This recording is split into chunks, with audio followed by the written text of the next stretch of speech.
Bonjour et bienvenue, nous allons voir maintenant la correction de l'exercice 6, à savoir la création d'un graphique d'évolution dans le temps. Alors, ce graphique, de la même manière que les autres, va pouvoir être ajouté depuis la barre d'outils en sélectionnant le composant série temporelle, donc que j'ajoute à mon rapport. Là, on peut voir que Google Data Studio va détecter automatiquement les dimensions de type temporel, donc heure, mois, jour, année. Donc là, il nous a sélectionné par défaut le champ année. Alors, si vous avez pu regarder l'ensemble du jeu de données, vous avez pu constater que l'année était toujours fixée à 2017. Donc, c'est pas ce qui va nous intéresser exactement ici. On va plutôt chercher à avoir une évolution par mois. Donc, je sélectionne le champ mois.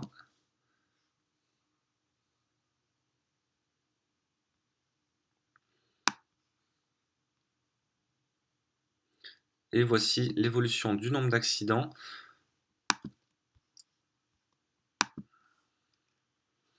par mois. Alors en fait, il ne s'agit pas exactement du nombre d'accidents parce que la statistique sélectionnée par Google Data Studio est toujours population. Donc on va lui mettre notre champ NUMAC. Et voilà, donc là on a l'évolution du nombre d'accidents par mois avec, comme on peut le constater, donc deux creux en août et en février et un pic plutôt en juin. Je vais faire un peu de mise en page.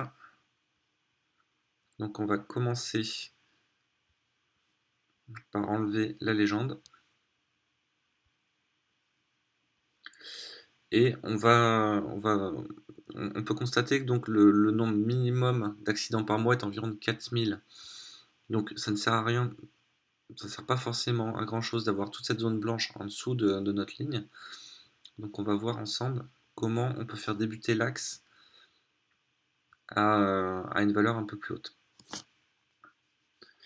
Donc là ici j'ai une série de champs qui concernent l'axe Y de gauche. Donc je peux fixer sa valeur minimale. Donc on va mettre 2000 afin d'avoir un affichage un peu plus intéressant. Voilà, comme d'habitude, j'ajoute un titre à mon graphique.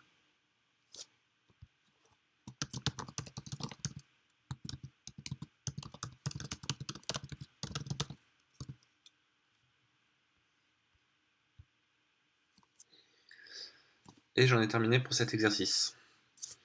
Merci et rendez-vous pour la prochaine vidéo.